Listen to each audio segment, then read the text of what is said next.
Olá a todos, sejam bem-vindos a mais um estudo no canal Clamando no Deserto. No estudo de hoje nós vamos falar sobre a lição 7, lição da Escola Sabatina número 7, que vai de 6 a 12 de novembro, Lei e Graça. Convido você que esteja assistindo a mais, participar conosco em mais uma oração para iniciarmos nossos estudos e que Deus nos abençoe. Obrigado, Deus, por estarmos mais uma vez na Tua presença, podendo honrar e bendizer o Teu nome, falando um pouco da Tua palavra, Pai. Nos perdoe por nossas falhas e pecados cometidos contra Ti, nos purifique, nos auxilie, nós imploramos em nome de Jesus que esteja conosco hoje e sempre. Amém. Apenas conferir aqui, está ok a gravação. Você pode também nos acompanhar pelo WhatsApp, Telegram, pelo blog site clamandonodeserto.com.br e pelo YouTube também. Temos vários vídeos falando sobre evangelhos e a lei, falando sobre os aspectos da lei, algumas partes de Romanos, algumas partes de Gálatas, a série Respostas a Objeções, em que nós falamos alguma coisa ali também, que vai falar um pouco de todo esse contexto aqui, de algumas partes, né, do que está aqui na lição, do que está na lição dessa semana. Então, lei e graça, o verso para memorizar é: não anulo a graça de Deus, pois se a justiça é mediante a lei, segue-se que Cristo morreu em vão. A primeira coisa que nós temos que pensar, o que significa se a justiça é mediante a lei? Porque a Bíblia muitas vezes associa a justiça justamente com a obediência. Então, é evidente que Paulo está aqui, quando nós buscamos uma harmonia entre a Bíblia, de forma a não obrigá-la a se contradizer em algo que não há necessidade disso, principalmente, né? Nós percebemos que ele está se referindo aqui ao aspecto da salvação. A salvação não pode ser pela lei, porque nós somos pecadores. Nós desobedecemos a lei, então não tem como, pela lei, nós conseguirmos a nossa salvação. Saímos de uma condição de condenação em virtude da transgressão da lei. Quando Adão e Eva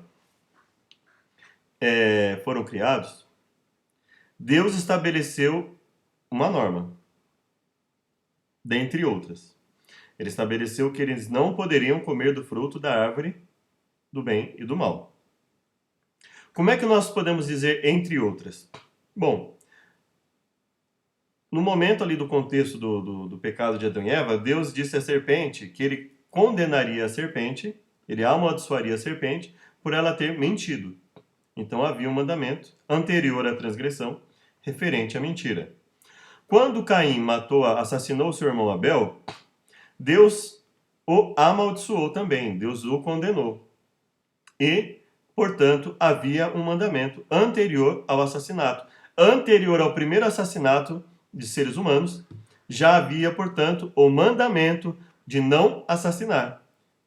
Ou seja, essas atitudes de Deus, a mesma atitude que ele teve com Adão e Eva, em que nós vemos expresso o mandamento transgredido, ele teve com a serpente, ele teve com Caim, e ele teve com outras pessoas, mostrando que, apesar de não estar explícito, o mandamento já existia. Então, já havia um conjunto de normas que é anterior à transgressão, anterior ao pecado. Ou seja, elas são normas preventivas, normas evidentemente dadas justamente para não se transgredir. E não normas dadas por causa de uma transgressão já feita, mas uma norma justamente para evitar que uma transgressão fosse feita, evitar que algo naquele sentido fosse feito. Então nós percebemos isso na Bíblia. E aí isso nos ajuda, se você estudar bem o Gênesis, você vai ver a distinção entre o povo de Sodoma e Gomorra, que eram colocados como maus e grandes pecadores contra o Senhor, e Noé, por exemplo, em que a Bíblia fala que ele era justo e reto. Quando Deus chega a Abraão e fala: anda na minha presença e ser perfeito, ser completo, ser um ser maduro espiritualmente, já mostra que havia um conjunto de normas dadas ao povo, que era a vontade universal de Deus, que ninguém cometesse aquele tipo de erro, e não apenas no futuro o povo de Israel, quando a lei fosse dada por escrito. E por que é importante ter isso em mente? Porque isso nos ajuda a entender o que é a graça, em qual contexto existe a graça. Quando Adão e Eva pecaram, antes disso eles não tinham pecado algum, eles não precisavam da graça, porque eles não estavam em dívida com Deus em termos de comportamento. Eles não tinham feito nada que Deus proibira. No momento em que eles transgridem, eles passam a depender do quê? Se a partir daquele momento eles se tornaram mortais. Essa mortalidade de Adão e Eva, ela seria irreversível ou não? Existindo a graça, existindo a chance deles, mesmo que morrendo fisicamente, morrendo aqui, né, nesse mundo, eles terem a chance de ressuscitar e viver uma nova vida, uma nova chance de vida eterna, então aí nós estamos falando do contexto da graça. O contexto da graça no plano da salvação que nós conhecemos, que é o plano em que nós, aceitando a Deus como nosso Salvador e como nosso Senhor, como Senhor da nossa vida, e entendendo que nós, nos colocando aos pés dele, nos arrependendo, nos convertendo, e arrependimento implica em quê? Significa reconhecer que estamos errados, que temos erros que precisam ser corrigidos. E a conversão é a atitude no sentido de modificar. Bom, agora que eu sei que eu preciso de modificação, eu vou mudar.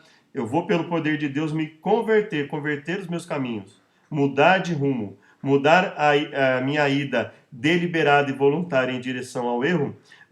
Agora eu vou lutar contra isso. Por mais que eu tenha uma tendência pecaminosa me puxando para isso, eu sei que o poder de Deus ele me ajuda a cada vez mais me livrar dessa condição e me converter e lutar contra esse caminho. Então, esse é o contexto da graça de Deus, esse é o contexto da lei de Deus. Você não vai ver na Bíblia a graça ao mesmo tempo, em conjunto com o pecado deliberado. Você não vai ver isso na Bíblia, você pode procurar. Você não vai ver a graça associada a uma pessoa que está deliberada, voluntária e abertamente em pecado, que não quer mudança de vida. Você não vê isso na Bíblia, você pode pesquisar. Sabendo que o homem não é justificado pelas obras da lei, mas pela fé em Jesus Cristo, temos também crido em Jesus Cristo, para sermos justificados pela fé em Cristo e não pelas obras da lei.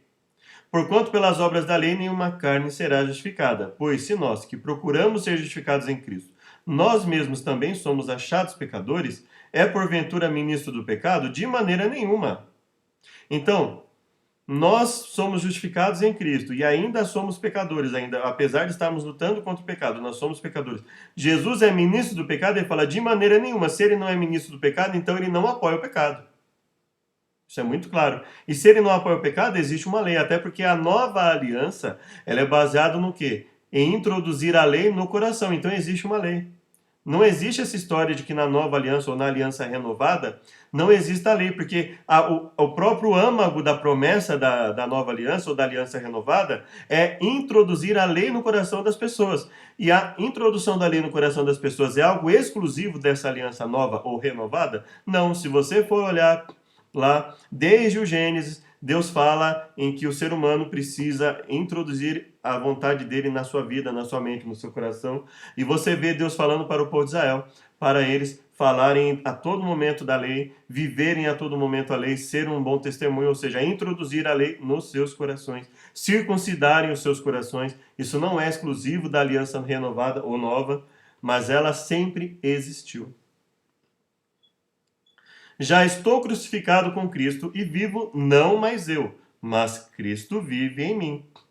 E a vida que agora vivo na carne, vivo-a pela fé do Filho de Deus, o qual me amou e a si mesmo e se entregou a si mesmo por mim. Não anulo a graça de Deus, pois se a justiça vem pela lei, Cristo morreu inutilmente. Agora, que justiça ele está falando? Porque Deus associa a justiça à obediência.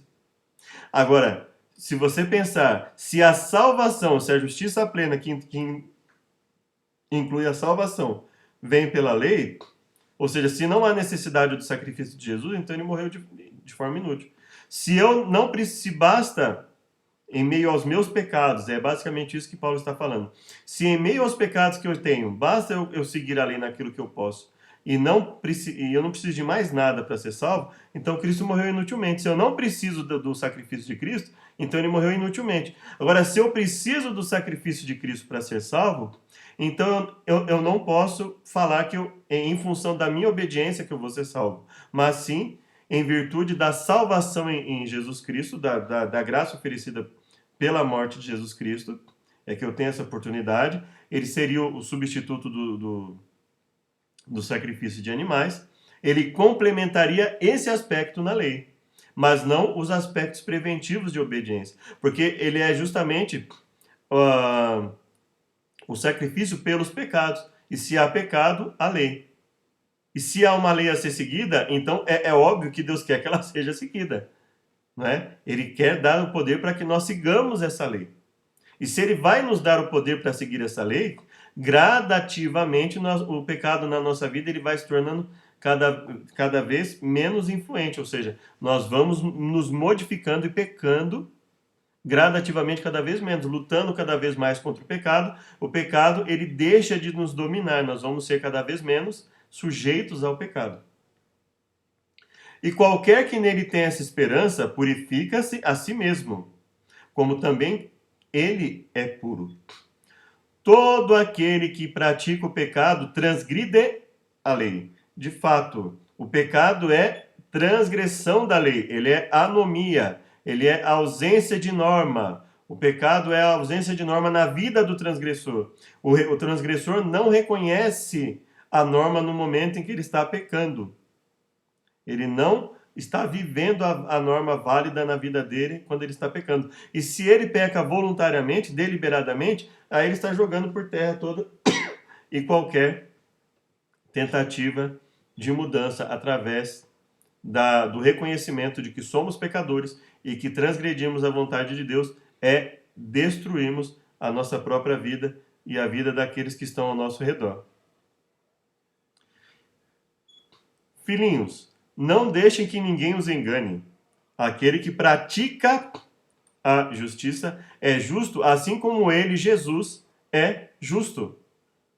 Assim como Deus é justo, aquele que pratica a justiça é justo. Aquele que pratica o pecado é do diabo. Então veja, ele contrasta pratica a justiça com pratica o pecado. Então o que é a pratica a justiça que ele está se referindo? Pratica a obediência a Deus, é justo. Obviamente justificado também, inclusive pelo sacrifício de Jesus, mas aquele que pratica a justiça, aliado à justiça que vem de Jesus, do perdão pelos pecados que vindo através de Jesus, então essa pessoa é reconhecida por Deus como justa.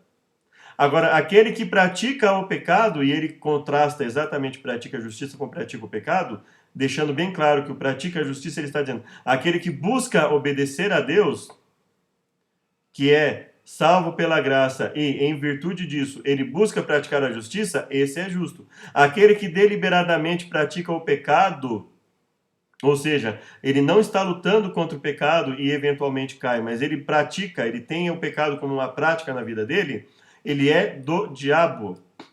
Porque o diabo vem pecando desde o princípio. Para isso o Filho de Deus se manifestou, para destruir as obras do diabo. E se o Filho de Deus se manifestou para destruir as obras do diabo, não faz sentido um cristão dizer que, por causa da morte de Jesus, ele está livre para praticar toda e qualquer coisa que Deus condene.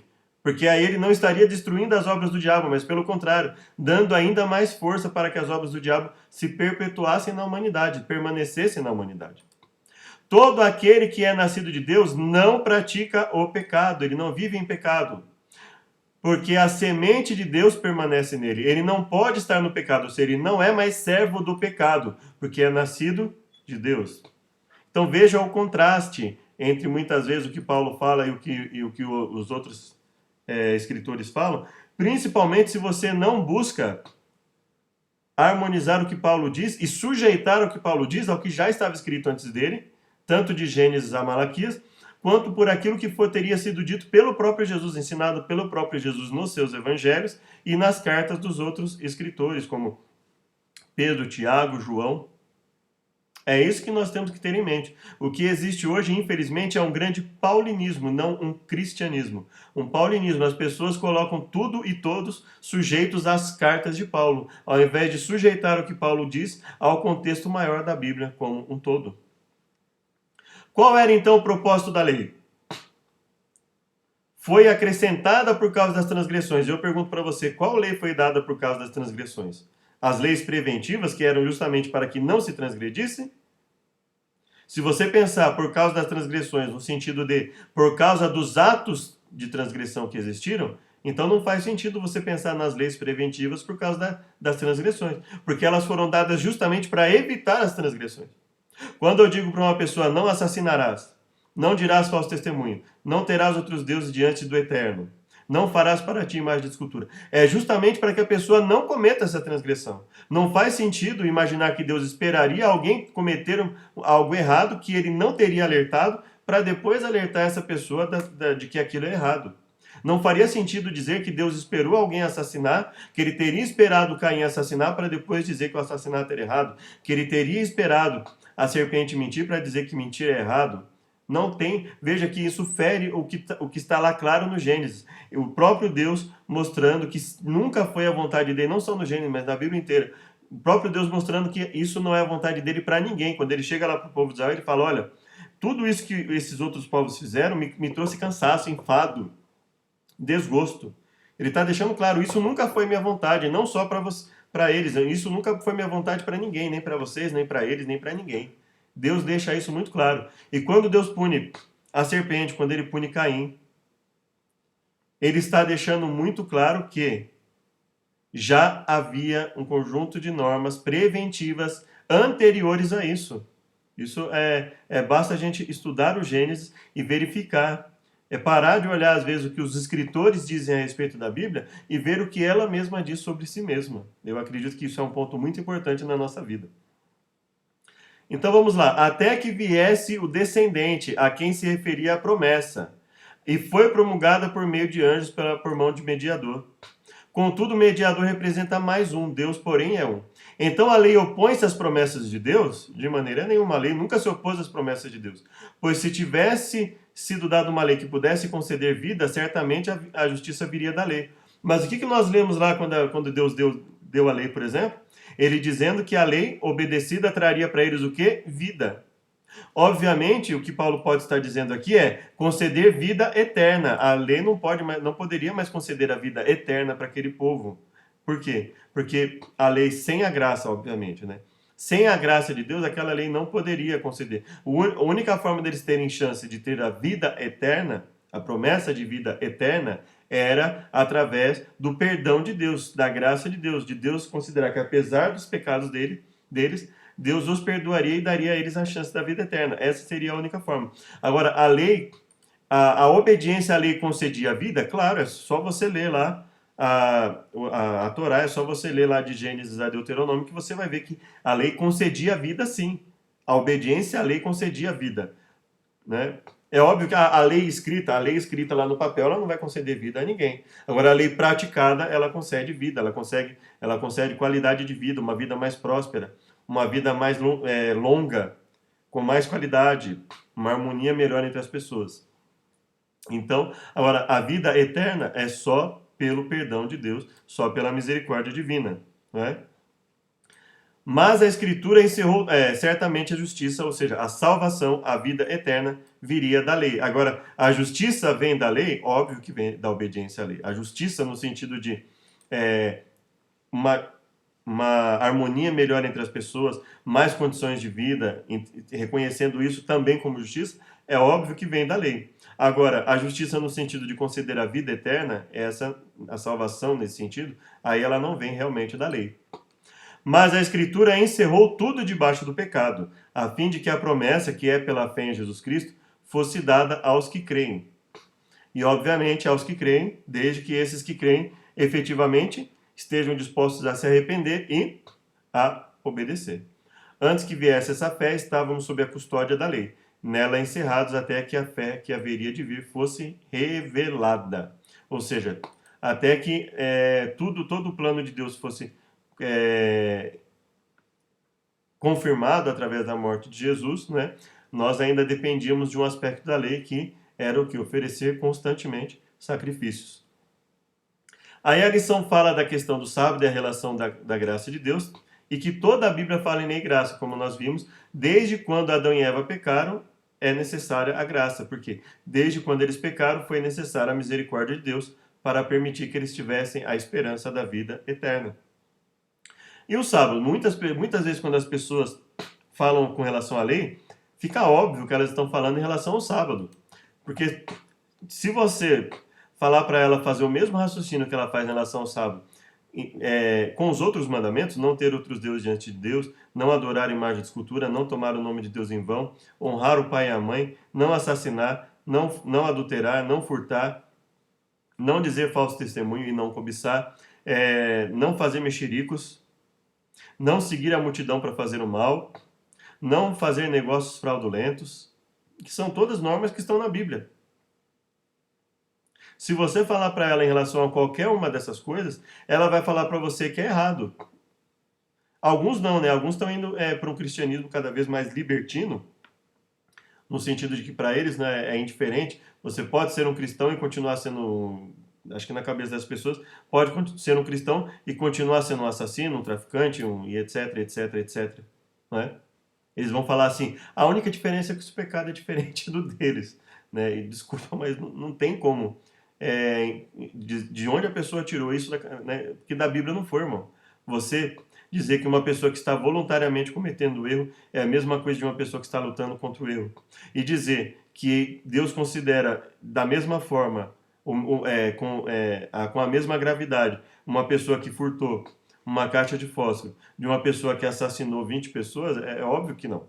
O que existe independente do tamanho do seu pecado, se você se arrepender, Deus te perdoa. E se você não se arrepender, você e eu podemos ser condenados. Então eu posso ser condenado porque eu não me arrependi de furtar caixas de fósforo? Posso. Assim como eu posso ser perdoado por assassinar pessoas, mas não tem como dizer que é a mesma coisa, que tem a mesma consequência. Então nós temos que tomar muito cuidado com aquilo que a gente defende, que muitas vezes o que nós estamos defendendo é a impunidade dos criminosos e lançando a nossa sociedade a uma situação cada vez mais difícil de sobreviver, em que essas pessoas que cometem as coisas mais graves e mais cruéis fiquem impunes porque elas são comparadas a uma pessoa, por exemplo, que furtou uma caixa de fósforo. A gente tem que tomar muito cuidado com isso.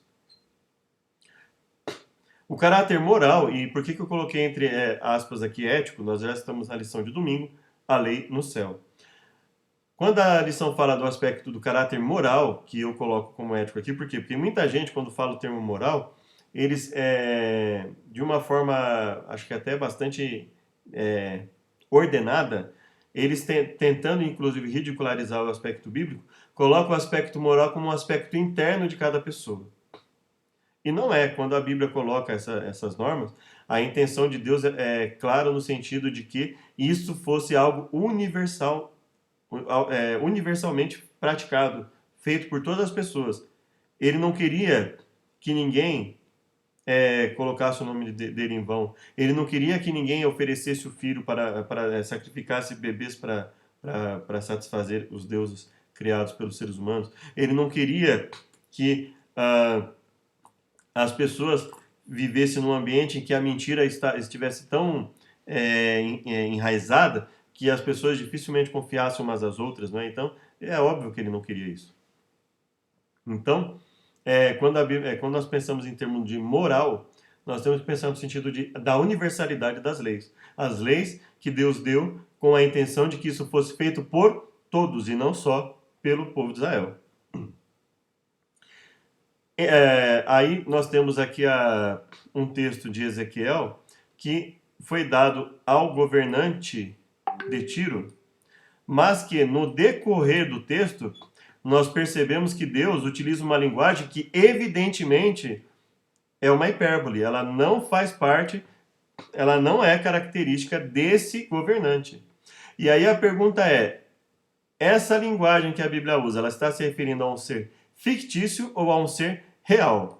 Quando nós vamos lá em Jó e despidos de preconceitos, seja preconceitos formados por supostos estudiosos da Bíblia que colocam o livro de Jó como se fosse uma narrativa fictícia e não real, né?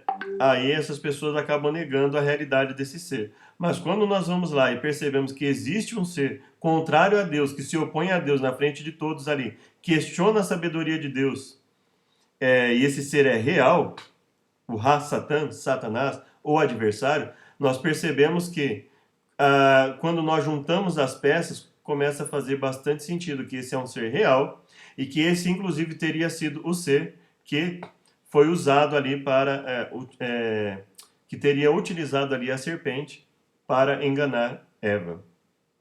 Então, nós entendemos que esse ser é um ser real e que Deus teria dado a ele a liberdade, obviamente, arcando com as consequências, a liberdade de decidir se iria obedecer a Deus ou se iria, em uma atitude obstinada, se voltar contra Deus. E ele se voltou contra Deus. E se ele se voltou contra Deus e continua vivo, isso significa que ele teve a liberdade de se voltar e de mostrar às pessoas, aos seres, né, no caso, o resultado dos pensamentos dele. E, consequentemente, obviamente, nós acreditamos que ele estará fadado à destruição, até porque essa obstinação dele, como nós lemos na Bíblia, ela não tem limites, ela só vai parar quando ele for realmente, as suas atitudes forem anuladas por completo, quando Deus anular por completo qualquer chance que ele tenha de influenciar algum ser. E aí a Bíblia fala, por meio dos seus muitos pecados, do seu comércio desonesto, ou seja, ele começou a lançar as ideias dele como se as ideias dele fossem boas e a de Deus ruins. Então, nós percebemos que aqui ela tanto fala de Ciro, como Deus transporta essa fala a um ser que, entendido de forma literal, obviamente está falando de um ser que não é Ciro, né? Um ser que teria inclusive sido responsável por toda a controvérsia pelo início de toda a controvérsia. Obviamente que cada um que aceitou e aceita o que ele diz, se torna corresponsável por essa controvérsia, por essa discórdia, essa desordem. E então a questão do livre-arbítrio no céu e na terra, nós entendemos que Deus deu aos seres, com essa capacidade de raciocínio, a chance de decidirem e de arcarem com as consequências de suas decisões. Então, assim como Adão e Eva se responsabilizaram pelas suas decisões, nós também nos responsabilizamos, e esses seres, esses anjos, que nós entendemos como anjos, que se rebelaram também tiveram o direito de se rebelar e arcarem com as consequências das suas atitudes. Então, nos dando a ideia de que a lei de Deus, assim como o Gênesis mostra pra gente e a Torá mostra pra gente, quando nós vamos ler lá, a vontade de Deus é que todos os seres com essa capacidade de decidir, eles optassem por fazer a vontade de Deus, não assassinando, não mentindo, não cobiçando o que não pertencia a eles, etc, etc, etc. Nós acreditamos que Satanás cobiçou um poder que não lhe pertencia. Nós acreditamos que Adão e Eva cobiçaram, principalmente no caso de Eva, né, porque Adão não foi enganado, ele sabia que ele não teria chance, né? Paulo fala que ele não foi enganado, e nós, pela leitura, realmente ele não foi enganado. Eva falou com ele simplesmente foi lá e comeu. E é isso que ele fala com Deus, né? E aí Deus fala, porque você deu ouvido à sua mulher e comeu, ou seja, Deus mostra claramente que ele não foi enganado, né? Então, ele optou por fazer aquilo. O mais coerente ali é imaginar se ele sabia exatamente onde ele estava se metendo e ainda o fez, ou seja, ele colocou o seu amor por Eva acima da sua obediência a Deus. E, obviamente, ele arcou com as consequências do seu ato. Assim como Eva arcou com as consequências do seu ato, assim como a serpente, ao permitir que Satanás a utilizasse, assim como Caim, quando permitiu que o seu ódio o cegasse e ele assassinasse seu irmão, e assim sucessivamente. É assim cada um de nós arcamos com as consequências dos nossos pecados. Nós temos o livre-arbítrio, mas o livre-arbítrio é o quê? A liberdade para escolher lutar contra o pecado ou se entregar a ele de forma deliberada, voluntária, mas de qualquer forma, seja de forma deliberada ou não, quando pecamos, nós sofremos as consequências. E o pecado deliberado, ele costuma trazer, inclusive, consequências ainda piores, né? Paulo diz o seguinte, porque quando estávamos na carne, ou seja, quando éramos controlados pela carne, as paixões pecaminosas despertadas pela lei. E eu pergunto para você, a lei desperta alguma paixão pecaminosa? Quando você lê lá, não assassinar, isso traz a um ser... Deus deu essa lei para que o ser humano sentisse a vontade de assassinar? Quando ele fala assim, não furtarás, ele fala isso para que o ser humano tenha o desejo de furtar? É óbvio que não. Então, o que é despertado pela lei? A evidência de que isso é uma paixão pecaminosa e não o desejo de pecar. A lei mostra que aquilo que estamos fazendo e que achamos que é correto, na verdade é um erro, é uma paixão pecaminosa. Então a lei ela não desperta em nós o desejo de pecar. A lei desperta em nós a consciência de que o que fazemos é errado, é o resultado de uma paixão pecaminosa. Então, lendo, nós temos que interpretar da forma correta. Basta que você reflita em relação à lei, ao que o próprio Deus diz sobre a função da lei, que você vai ver que é evidente que a lei não foi dada para despertar a paixão pecaminosa. O que desperta a paixão pecaminosa? E que Paulo coloca ali? A lei do pecado. A lei do pecado, ele fala que tem duas leis em confronto na vida dele e na nossa vida. A lei de Deus, que nos leva para a obediência, e a lei do pecado, que incita em nós a paixão pecaminosa. Aí, se você pensar aqui no despertados pela lei, e você pensar nessa lei do pecado, aí tudo bem. Mas, obviamente, a lei de Deus, ela não desperta as paixões pecaminosas. Ela desperta a consciência de que aquilo que nós fazemos errado é o resultado de paixões pecaminosas. Aí sim, aí nós podemos entender da forma correta, sem fazer com que Paulo ensine um absurdo. Até porque lá em Romanos 1, de 29 a 32, por exemplo, ele deixa claro que são dignos da morte eterna aqueles que deliberadamente vivem em pecado. E aí ele fala, morrendo para aquilo que antes nos prendia, fomos libertos da lei para que sirvamos conforme o novo modo do Espírito, e não segundo a forma da lei escrita. Que diremos, pois? A lei é pecado? De modo nenhum, de maneira nenhuma. De fato, eu não saberia o que é pecado, a não ser por meio da lei. E aí ele ainda cita que ele não conheceria o que é cobiça se não fosse a lei, um dos mandamentos que está nas 10 palavras, que está no decálogo, que diz, não cobiçarás. Não cobiçarás a mulher do teu próximo, não cobiçarás a casa do teu próximo, não cobiçarás coisa alguma do teu próximo. Então, a lei que diz isso. Mas o pecado, aproveitando a oportunidade dada pelo mandamento, e eu digo, é o mandamento que dá oportunidade ao pecado? Não, o mandamento, ele dá oportunidade a que nós fiquemos conscientes de que aquilo é pecado. Então, o pecado produziu em mim todo tipo de desejo cobiçoso. O pecado produziu em mim todo tipo de desejo cobiçoso, aproveitando a oportunidade dada pelo mandamento. Ou seja, aí nós podemos entender, aproveitando a liberdade de que o mandamento é colocado a nós, mas nós não somos impedidos de pecar, produziu em mim todo tipo de desejo cobiçoso. Então, o que causa o desejo cobiçoso? O pecado. O desejo de transgredir a lei, a oportunidade de transgredir a lei, e aliada a nossas paixões pecaminosas, é que nos leva a todo tipo de desejo cobiçoso. Pois sem a lei o pecado está morto. Ou seja, quando eu não tenho consciência, para mim aquilo não é pecado. Então para mim não faz diferença. Agora, no momento em que eu sei que aquilo é errado, seja pela lei de Deus, ou seja pelas boas obras, que o próprio Paulo diz, nós fomos criados para as boas obras, e a pessoa percebe que isso que ela vai fazer é errado, como por exemplo, um pai e uma mãe que percebe que, mesmo nunca tendo lido a respeito de morte na Bíblia, que não tem por que ele pegar o filho dele que nasceu ali e simplesmente tirar a vida desse filho, por exemplo, não faz sentido. Então você percebe que é óbvio que Paulo está falando aqui muitas vezes, inclusive, dos pontos mais sutis em que nós podemos até inclusive achar que estamos fazendo a vontade de Deus, como a Bíblia fala que muitos vão fazer o erro, achando que estão fazendo o serviço para Deus, os aspectos mais sutis, em que a pessoa já está no nível tão avançado de manipulação, que ela acha que está fazendo o correto, quando na verdade ele está fazendo o que é errado. Como explica Ellen G. White?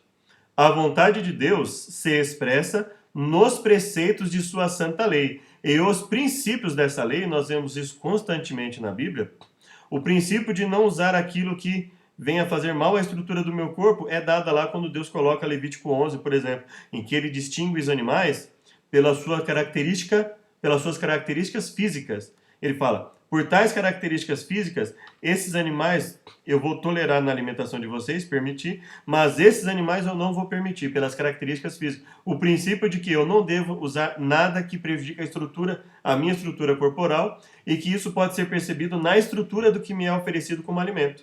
Se eu vejo que na estrutura daquilo que é me oferecido como alimento, aquilo é impróprio para o consumo, eu não deveria me consumir, não deveria consumir aquilo, com o risco de prejudicar gradativa e constantemente a minha saúde, então eu tenho um princípio a ser seguido ali.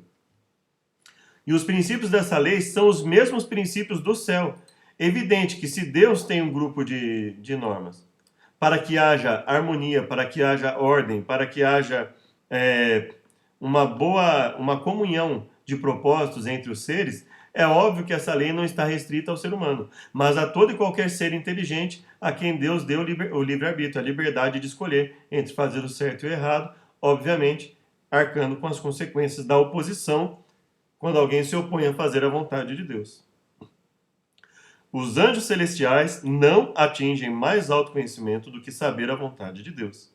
E fazer sua vontade, a vontade de Deus, é o mais elevado serviço em que possam ocupar as suas faculdades. O Maior Discurso de Cristo, páginas 109.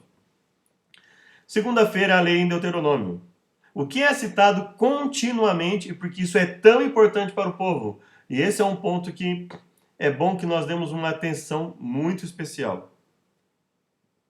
Esta é, pois, a lei que Moisés propôs. Obviamente Moisés propôs, mas ele propôs aquilo que Deus determinou que ele escrevesse. Não foi da cabeça dele. E o terá consigo, e nele lerá a respeito do livro da lei, né? Escreverá para si um livro, um traslado dessa lei, do original que está diante dos sacerdotes levitas. Trará sempre essa cópia consigo, e terá que lê-la para todos os dias da sua vida, para que aprenda a temer o Senhor. Então, qual a finalidade daquilo que Deus deu?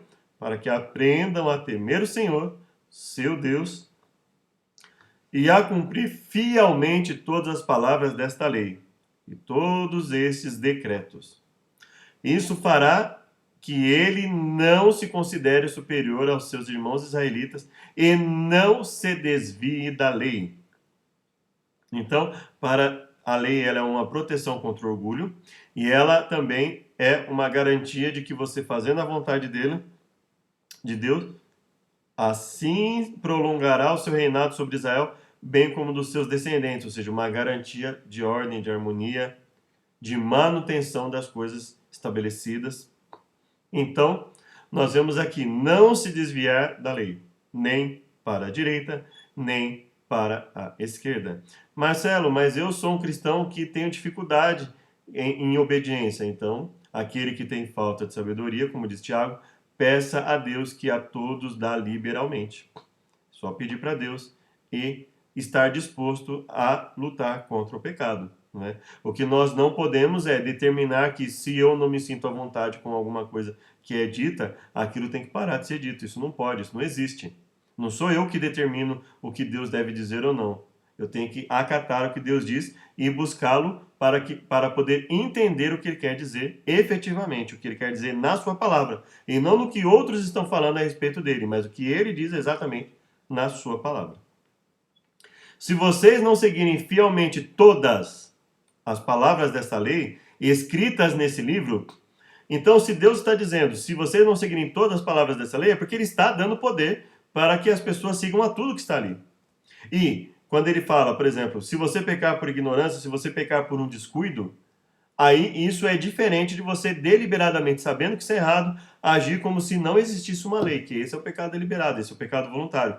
E a Bíblia tem punições distintas. Você ler na Bíblia, você vai ver que havia punições distintas. Se você sabia que estava diante de algo errado e você obstinadamente fez, a punição era diferente daquele que por um descuido, por uma ignorância, cometeu aquele mesmo erro.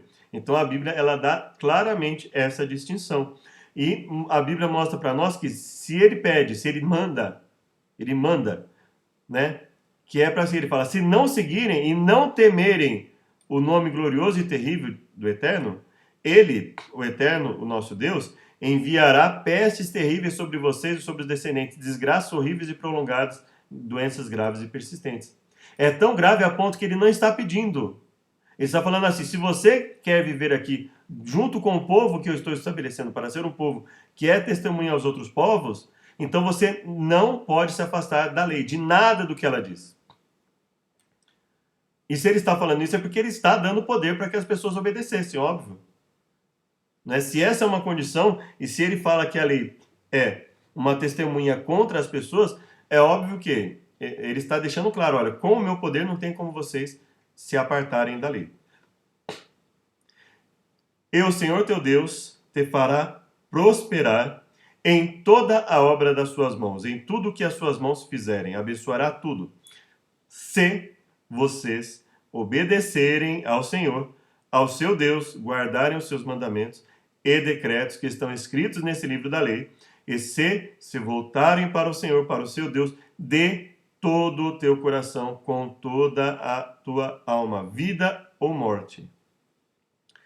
O que hoje lhes estou ordenando não é difícil de fazer. Não é difícil de fazer, nem está além do seu alcance. Olha só, Deus não está dizendo assim, olha, eu estou dando uma coisa para vocês, mas em função da tendência pecaminosa de vocês, vocês não se preocupem que vocês não vão obedecer. Não é isso que Deus está falando. Ele está falando justamente o contrário. O que eu estou ordenando não é difícil de fazer, nem está além do alcance de vocês, desde que vocês estejam em comunhão comigo. É isso que ele está falando. Veja, Deus é muito claro na sua palavra.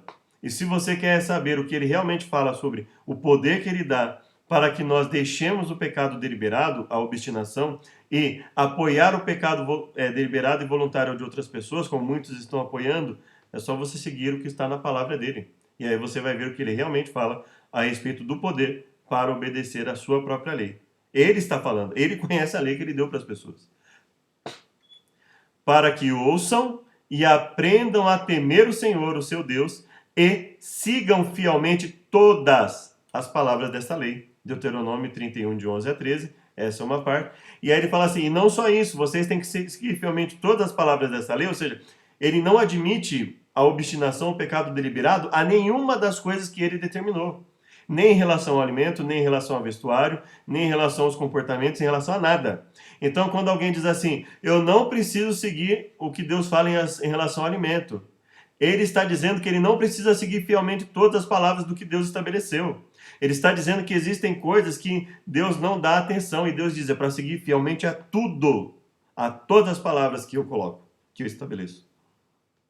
Então, se nós ouvimos sobre alimentação, nós temos que seguir fielmente. Nós temos que lutar contra os maus hábitos. O que eu não posso é estar em um mau hábito e dizer que isso é natural, que isso não tem problema, que quem vai contra isso é um legalista. Isso sim é ir contra a vontade de Deus. E ele ainda diz mais, os seus filhos que não conhecem essa lei terão que ouvi-la e aprender a temer o Senhor, o seu Deus. Enquanto vocês viverem na terra da qual tomarão posse quando atravessarem o Jordão. Então veja, e um aviso também, quando nós lemos Ellen White, irmãos, Ellen White se sujeita à Bíblia e não a Bíblia se sujeita a Ellen White. Então você não deve usar palavras de Ellen White para contrastar o que o próprio Deus disse na sua palavra. Você deve usar o que Ellen White diz, irmão, e eu e todos nós, de forma a se sujeitar e se harmonizar ao que Deus disse na Bíblia.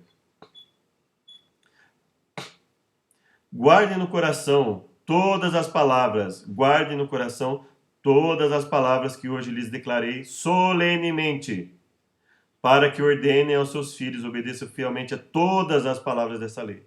Elas não são palavras inúteis, elas são a sua vida. Então a lei traz vida, ela traz desde que obedecido. Então quando Paulo fala lá, se houvesse uma lei que pudesse trazer vida, essa lei pode trazer vida. O próprio Deus deixou bem claro que ela pode trazer vida desde que obedecida.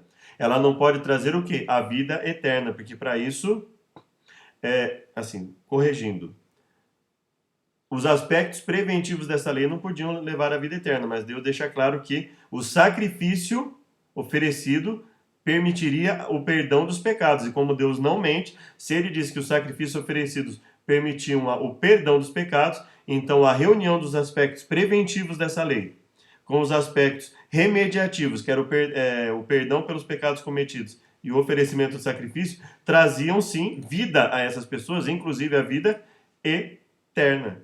Porque o perdão de Deus era o que concedia àquela pessoa a chance da misericórdia de Deus em relação aos pecados. E se ela tem o perdão de Deus em relação aos seus pecados, obviamente ela tem acesso à vida eterna. E é óbvio que nós acreditamos que isso foi efetivado, confirmado, concretado e estabelecido com a morte de Jesus Cristo. Certamente és tu que amas o povo, todos os santos estão em tuas mãos. A lei que Moisés nos deu, a herança da Assembleia de Jacó, Moisés nos deu a lei como herança da congregação de Jacó.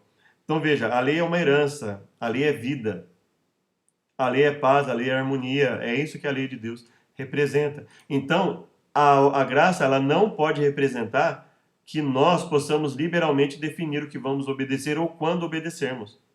Ah, eu obedeço porque amo? É evidente, mas eu obedeço também porque é uma determinação divina sem a qual não há espaço para a graça. Não há espaço para a graça onde o pecado é cometido de forma deliberada. E Paulo ainda vai mais longe dizendo, não somente as fazem, em Romanos 1, 29 a 32, ele fala assim que ele cita uma série de pecados e ele fala assim, sabendo que são dignos de morte, morte eterna no caso, os que praticam tais coisas, não somente as fazem, mas incentivam outros a fazer.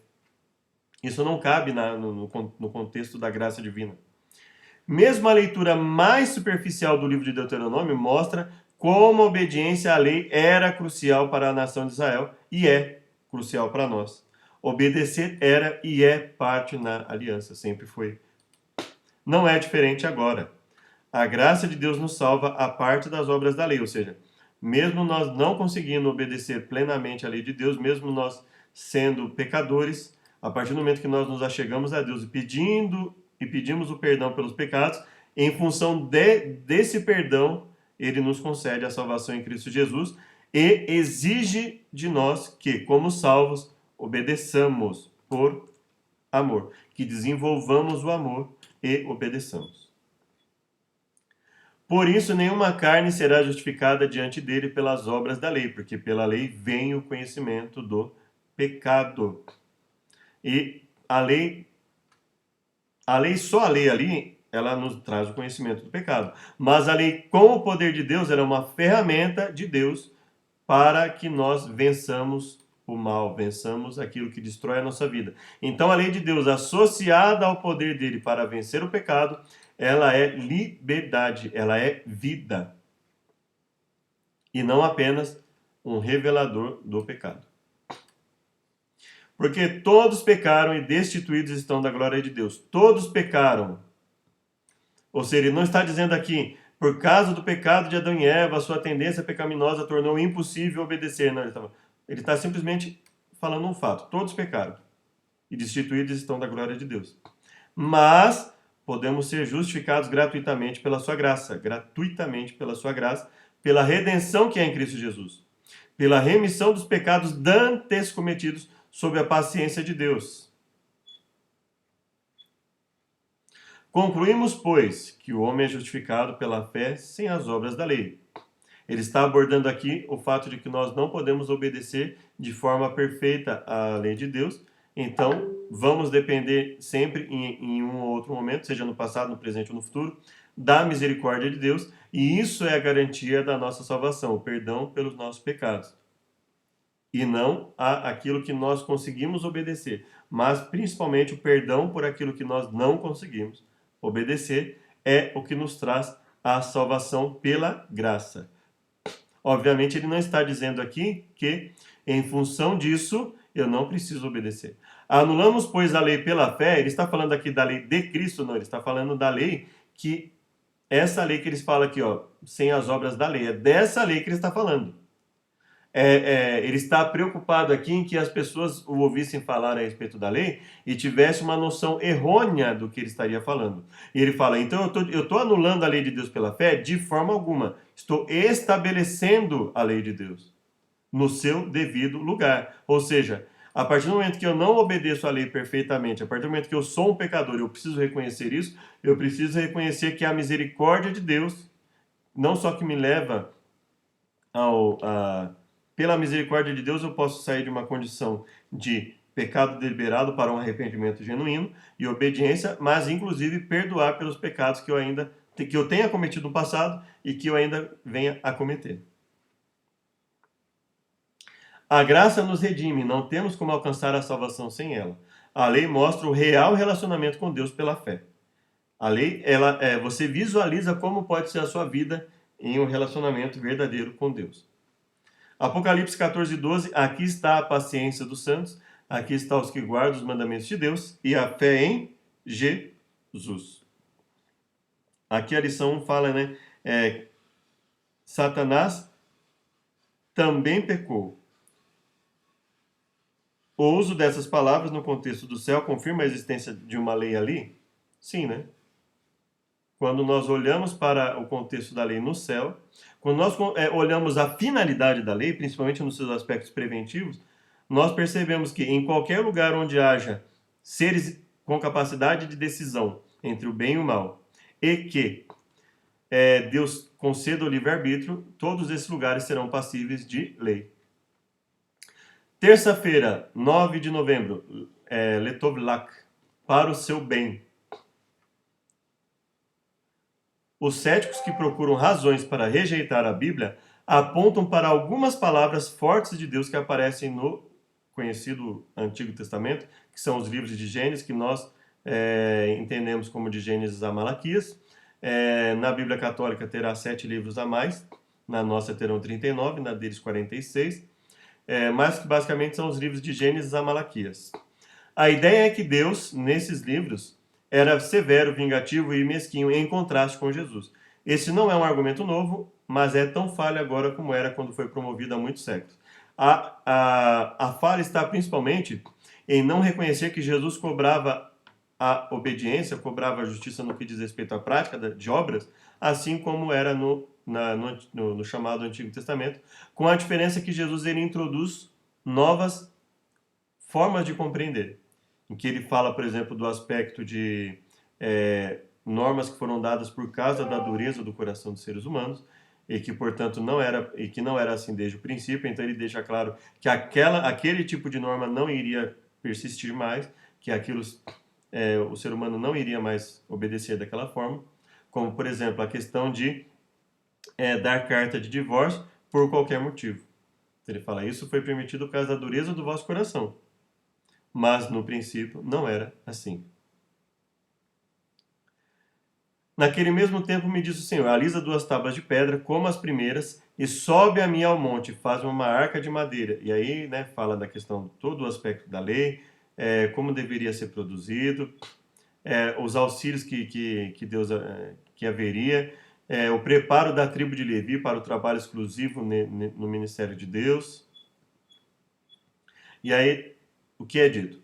Agora, pois, ó Israel, o que é que o Senhor teu Deus pede de ti?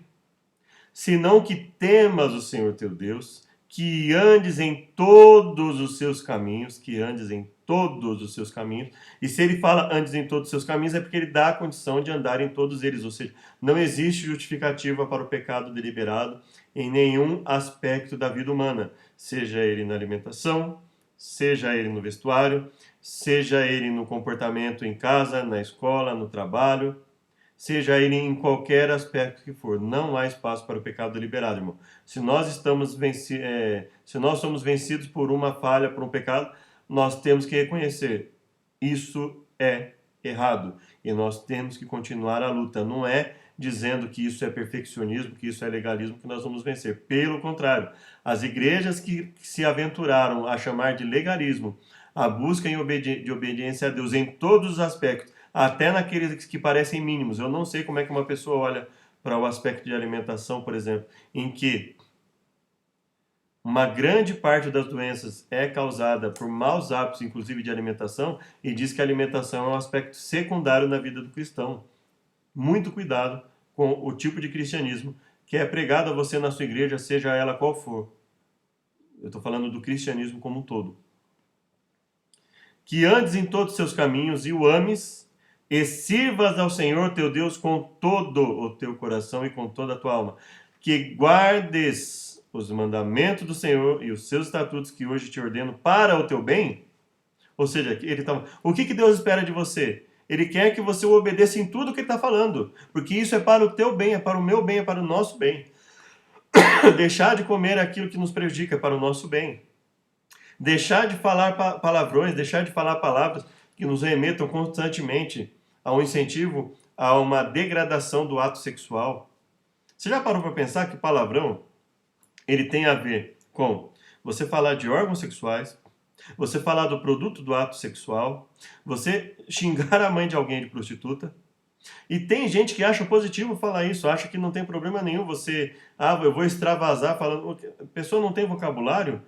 As línguas, todas as línguas do mundo têm um vocabulário, a maioria, né, ou todas elas, têm um vocabulário suficiente para uma pessoa não precisar recorrer a esse tipo de palavra. Quando ela seja para extravasar, seja para ela fazer o que for. Né? Então nós temos que tomar cuidado, o que a Bíblia diz, um pouco de fermento leveda toda a massa. Então, não são as grandes raposas, mas as pequenas raposas que geralmente causam mais prejuízo. Então, nós temos que tomar cuidado, irmãos. Cuidado com aquilo que as pessoas taxaram para você como legalismo ou coisas desse tipo. E dando uma noção totalmente distorcida, muitas vezes, do conceito de graça. A graça representa basicamente o perdão de Deus, o resultado de perdão de Deus na nossa vida, porque nós não conseguimos obedecer toda a lei a todo o momento. Isso não quer dizer que ele não nos dê poder para gradativa e constantemente vencermos o pecado e deixarmos de pecar deliberadamente. Não só de deixar de pecar deliberadamente, como também repreender aqueles que permanecem nesse caminho, principalmente aqueles que se dizem cristãos e permanecem nesse caminho, alertar aqueles que não querem servir a Deus do quanto eles estão perdendo, do que eles estão perdendo ao servir a Deus de forma verdadeira. Nós estamos agora na lição de quarta-feira, né? Eu vou apenas voltar aqui um pedaço que a lição diz o seguinte: a graça e o amor de Deus por Israel, lição de terça-feira. A graça e o amor de Deus por Israel emanam desses textos. Observe que os versos 12 e 13 compõem uma frase longa, uma pergunta simples. O que eu, Senhor, estou pedindo a você, senão o seguinte? Né? Na verdade, Deus não estava pedindo, tá? Era uma ordem. Para quem quisesse fazer parte do povo de Deus, não era um pedido. Era uma ordem, né? Só era um pedido em que sentido? Você não quer servir o povo de Israel, você pode sair. Lá fora você vai ter a liberdade de fazer o que quiser. Aqui não, né? Inclusive as punições eram bem graves para alguém imaginar que Deus estivesse apenas pedindo para que eles obedecessem. Ou seja, aqueles que não quisessem servir e quisessem se afastar do povo de Israel poderiam. Mas aqueles que quisessem fazer parte do povo de Israel, era uma determinação clara que eles tinham que fazer. Então vamos lá, quarta-feira, escravos no Egito. Deus redimiu o seu povo. Deus deu a graça, ele liberta da escravidão e opressão. Assim como ele redimiu o povo de Israel, assim como ele ofereceu libertação da escravidão e opressão, ele faz isso por nós. Isso é o símbolo da salvação pela fé. Mas será que é só isso? Não, não é só isso. Libertação como símbolo da salvação pela graça, fé. Nós vamos ver que existe mais por isso. Sábado, lei e graça, o memorial. Sábado, ele é não só o memorial da criação, lá em Gênesis, como Deuteronômio mostra o sábado como o memorial da redenção, ou seja, você estender aos outros aquilo que você recebe. A misericórdia de Deus nos dada, nós reproduzimos aos outros. A justiça que Deus nos concede, nós concedemos a chance que os outros façam a mesma coisa. A oportunidade de obedecer a Deus e ter uma vida melhor para o nosso bem, uma vida mais longa, mais próspera, mais consciente, mais livre de tudo isso que nos prende nesse mundo. A lei como um muro de proteção contra as maldades desse mundo. É isso que a Bíblia coloca como a obediência a Deus. E olha que interessante que a Bíblia diz. O Senhor nos tirou do Egito com mão forte, com braço estendido, e com grande espanto, e com sinais e com milagres. E aí ele fala que se nós buscarmos a Ele, o Senhor Deus, teu Deus, tem dado a ti e a tua casa, tu e o levita e o estrangeiro que está no meio de ti, o quê? A oportunidade de uma vida harmônica, a oportunidade de auxílio aos outros, a oportunidade de desenvolver a empatia, a oportunidade de desenvolver o senso de justiça. Guarda o mês de Abib e celebra a Páscoa, a passagem, não é? Porque no mês de Abib, o Senhor teu Deus te tirou do Egito de noite, a passagem do anjo ali que representou um dos pontos ali no plano de Deus para livrar o povo de Israel da escravidão do Egito. Então ele fala, guarda isso porque isso é um dos sinais da tua libertação, assim como a obediência aos outros preceitos que Deus deu também, era em virtude também da libertação, mas obviamente não só da libertação, mas de Deus revelando a eles a sua vontade para todo ser humano, todo ser humano, todos os seres humanos. Então seria todo ser humano, todos os seres humanos, ele queria, fazendo exatamente a mesma coisa. Ele coloca várias vezes isso, ele fala, olha, não sigam o que os outros povos fizeram, que só foi desgraça para eles. Não era isso que eu queria, não é isso que eu quero para vocês, não é isso que eu queria para eles. Eles me enfadaram. Né? O povo X e Y era mau e grande pecador, Deus teve que ir lá e destruir. O outro povo fez isso e isso. Sodoma e Gomorra fez isso. Nínive fez isso. E eles colheram os resultados de todo o erro que eles fizeram. Né? Então, nós temos que ter cautela, porque mesmo nós lutando já é difícil, imagine deixando nós de lutar contra o pecado, aí realmente vira uma desordem, né? Quando nós colocamos o sentir-se bem acima do fazer bem, por exemplo, se você for seguir a dieta do McDonald's, por exemplo, como no filme Super Size Me, né? A dieta do McDonald's, você vai se sentir bem comendo aquilo tal, mas o seu corpo vai sentir o resultado disso. Né? Você vai começar a ter problemas, assim como ocorreu com esse homem que fez esse documentário, né? Que ele chegou a um ponto que ele chegou ao médico e o médico falou, não sei o que você está fazendo, mas pare urgentemente, que você está se destruindo. Então, sentir-se bem é diferente de fazer bem.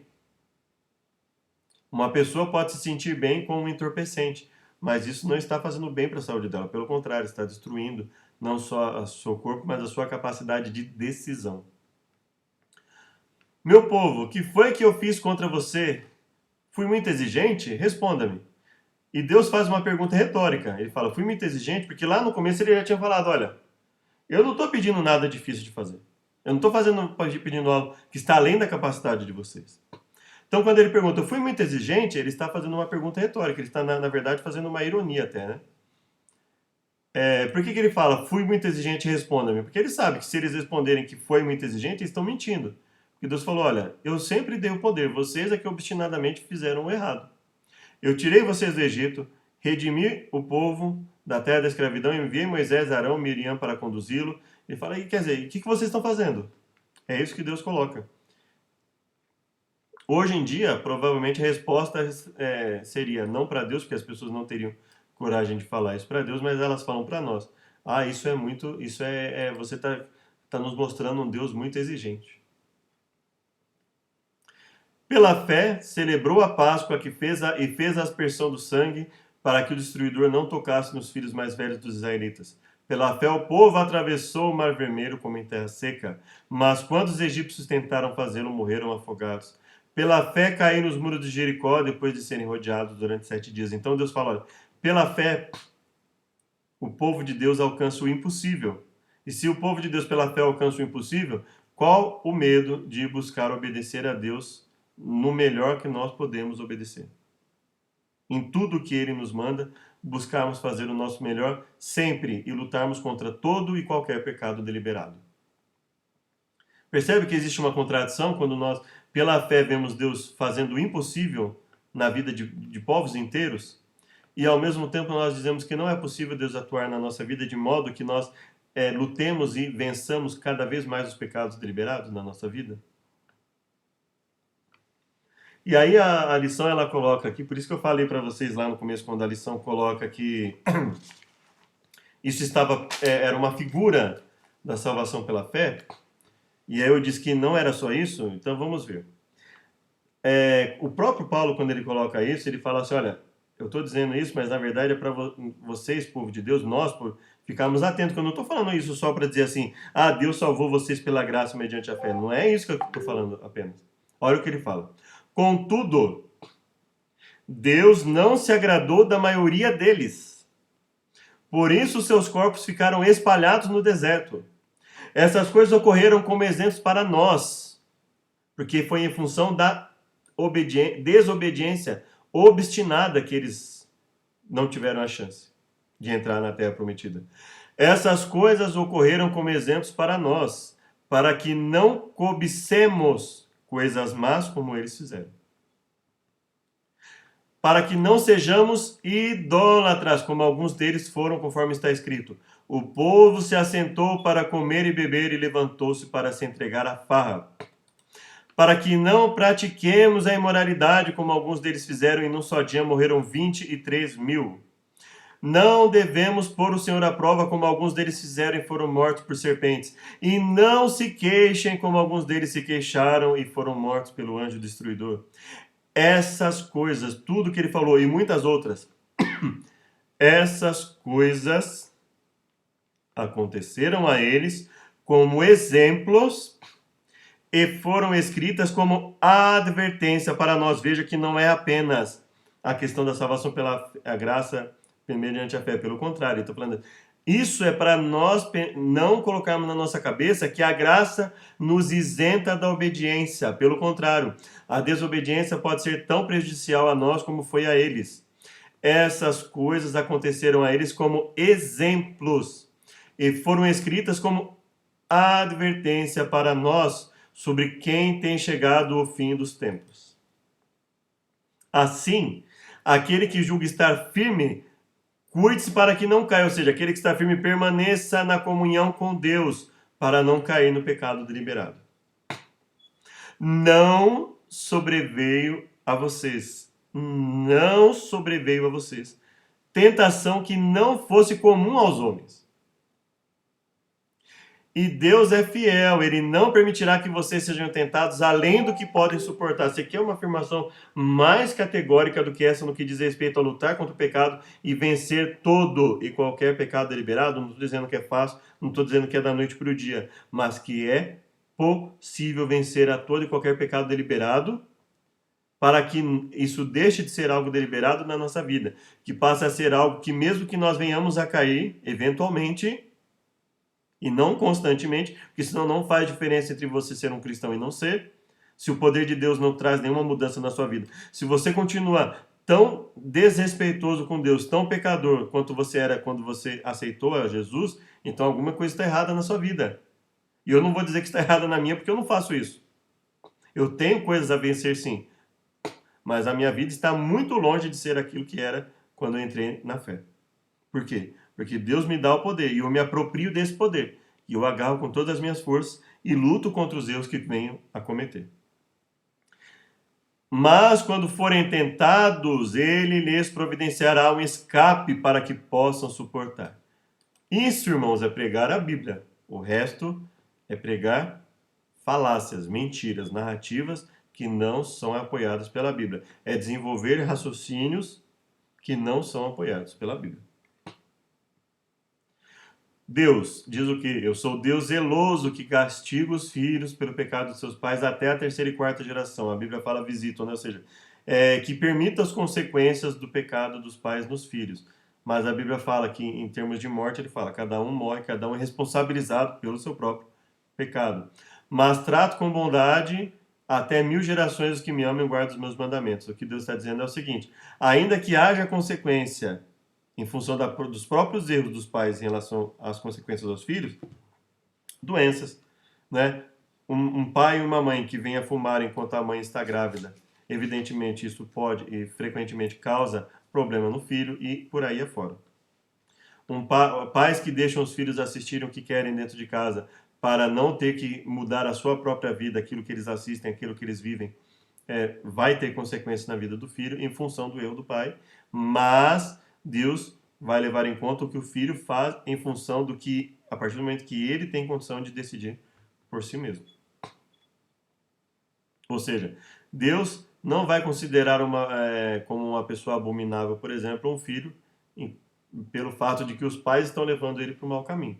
Agora, a partir do momento que esse filho ele tem a condição de decidir, ele não pode usar como desculpa o que ele viveu lá no passado e dizer que mesmo com o poder de Deus ele não pode vencer o pecado.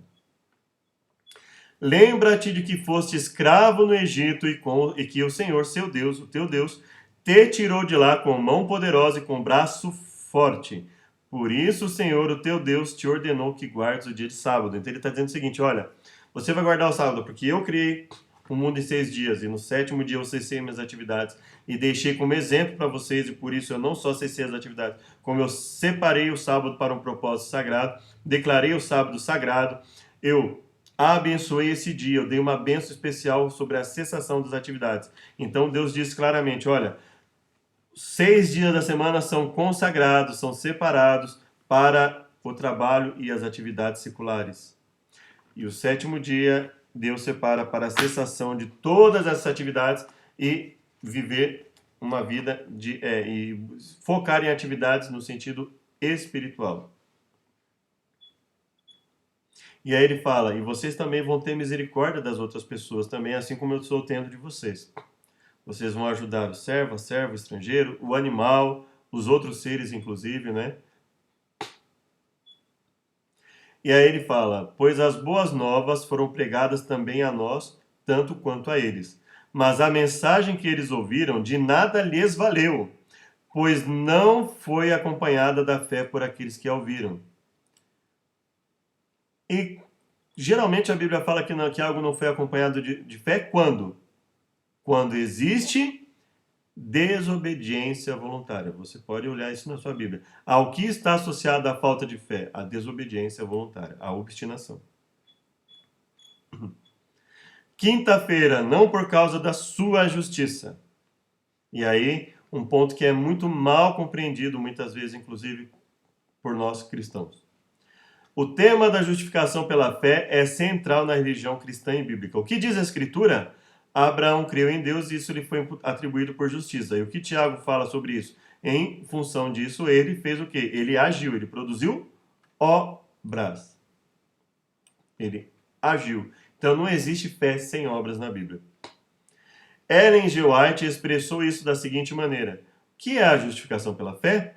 É a atuação de Deus abatendo até o pó a glória do homem e fazendo por ele aquilo que não está em sua capacidade de fazer por si mesmo. O que o homem não consegue fazer por si mesmo? Não consegue se salvar, ele não consegue uma obediência adequada a Deus sem o poder de Deus na sua vida. Quando o homem percebe, e obviamente ele não consegue a salvação sem Deus atuando na vida dele, perdoando os pecados, e concedendo poder para se livrar da maldição do pecado. Quando o homem percebe sua insignificância, então está preparado para ser vestido com a justiça de Cristo, a fé pela qual eu vivo, página 107. Se a promessa nos foi dada antes dos tempos eternos, certamente não poderia ser fundamentada em nossas obras, visto que nem mesmo existíamos antes dos tempos eternos. É óbvio que essa promessa que existia antes dos tempos eternos, óbvio que ela inicialmente ela foi fundamentada nas obras, sim, porque Adão e Eva não precisavam da graça antes do pecado. Se eles não tivessem transgredido, não precisaria haver morte de animais, não precisaria Jesus vir morrer. Então, o fato disso ser antes dos tempos eternos não é um indicativo que a salvação, a promessa não estava a salvação não estava fundamentada nas obras, mas a promessa de resgate, o fato dela ser antes dos tempos eternos, significa que já se previa que o ser humano, Deus já sabia, apesar de ele não ter predestinado, ele já sabia que o ser humano pecaria e, vindo a pecar, Deus concederia a graça. Mas quando Adão e Eva foram criados, eles não foram criados para pecar. Então, eles não foram criados para depender da graça. Eles foram criados para, em obediência plena à vontade de Deus, não precisarem da graça, desde que não caíssem. No momento que eles caíram, aí eles passaram a depender da graça. Quando, pois, o Senhor teu Deus os lançar fora diante de ti, não fales no teu coração dizendo: por causa da minha justiça é que o Senhor me trouxe a essa terra para possuir. Porque pela impiedade dessas nações é que eu tenho o Senhor, é que o Senhor as lança fora de diante de ti. E algumas pessoas falam assim, tá vendo? O ser humano não tem justiça própria, o ser humano não adianta querer obedecer a Deus. Desculpa, irmão, mas não é isso que o texto está dizendo, não. Vamos ver o que o texto está dizendo no seu contexto adequado. Não é por causa da tua justiça nem pela retidão do teu coração que entras a possuir a sua terra, mas pela impiedade dessas nações, por serem mais ímpias que eles, inclusive, é que o Senhor teu Deus as lança fora diante de ti, para confirmar a palavra que o Senhor jurou a teus pais, Abraão, Isaque e Jacó.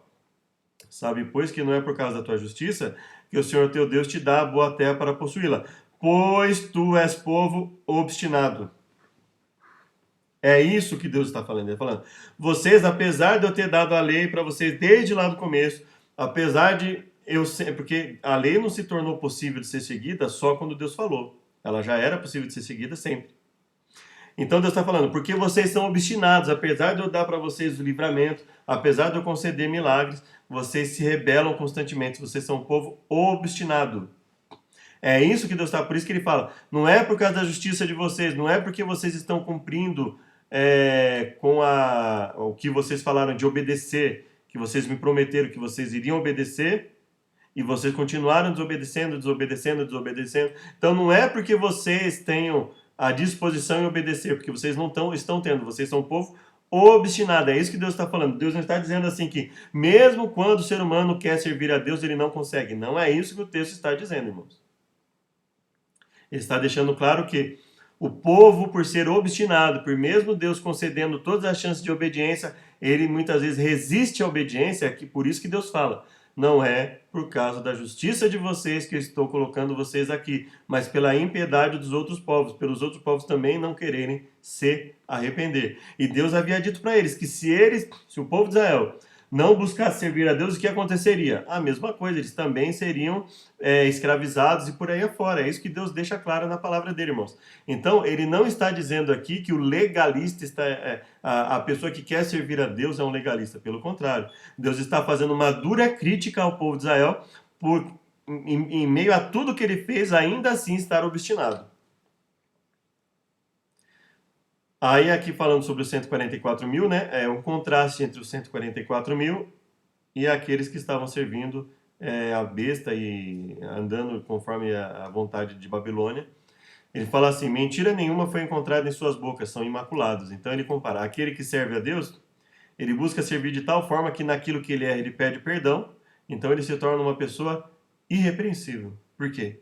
Porque naquilo que ele está errado, Deus não precisa ficar lá o tempo inteiro repreendendo ele. Naquilo que está errado, ele reconhece que está errado e pede perdão.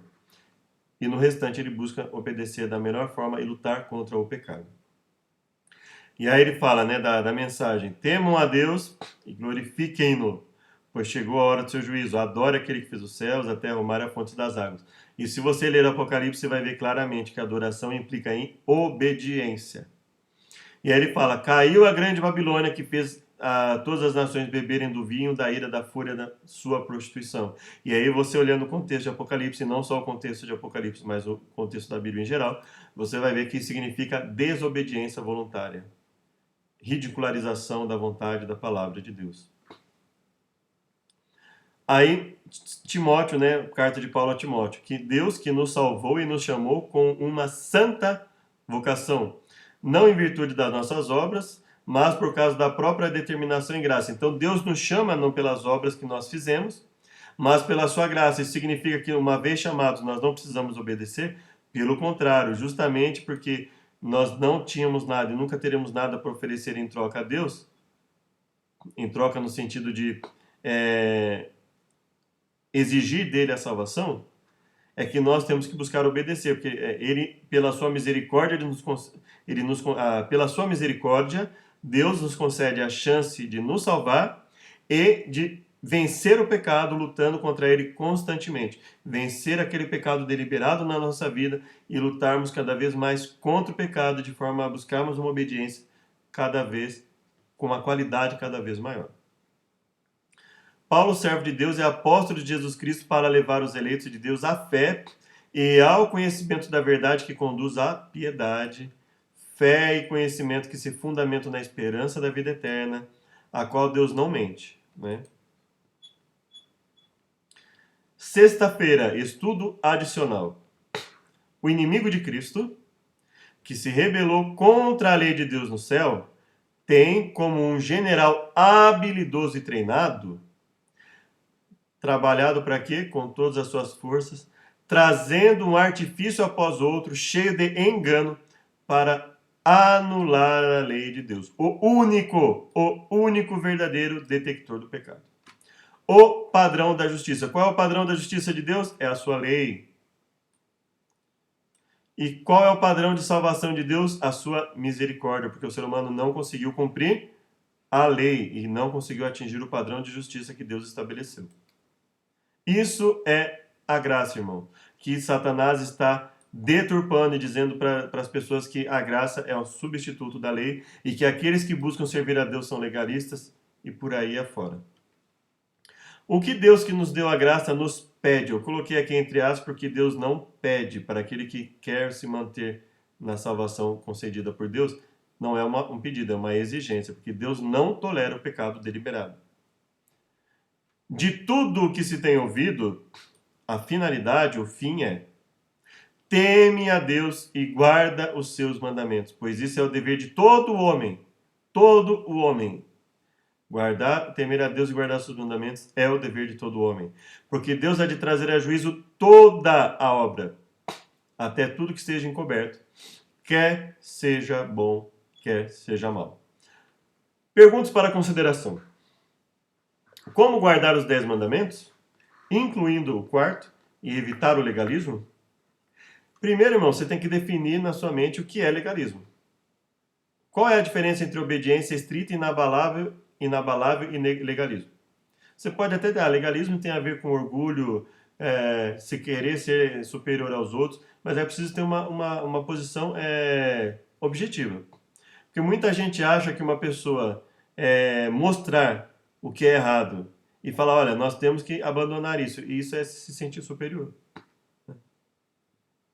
Uma pessoa que esteja vencendo na alimentação mais do que eu venço, ela é superior a mim nesse aspecto? É lógico que ela é superior a mim nesse aspecto. É óbvio que ela é superior a mim nesse aspecto. Por ela mesma? Não, pelo poder de Deus. Mas é óbvio que ela vamos dizer assim, ela está numa situação melhor que a minha em relação à alimentação. Se ela venceu coisas que eu não consegui vencer, é óbvio. Se eu conseguir vencer em algum aspecto relacionado à mentira que outros não conseguiram vencer, é óbvio que eu estou, em relação a esse mandamento, eu estou numa posição melhor que a dela. Melhor que a posição que ela está. Para ficar melhor. Melhor que a posição que ela está. Pelo meu poder? Não, pelo poder de Deus. Porque eu aprendi a depender do poder de Deus e agi. Lutei contra o pecado com o poder de Deus na minha vida. É uma luta.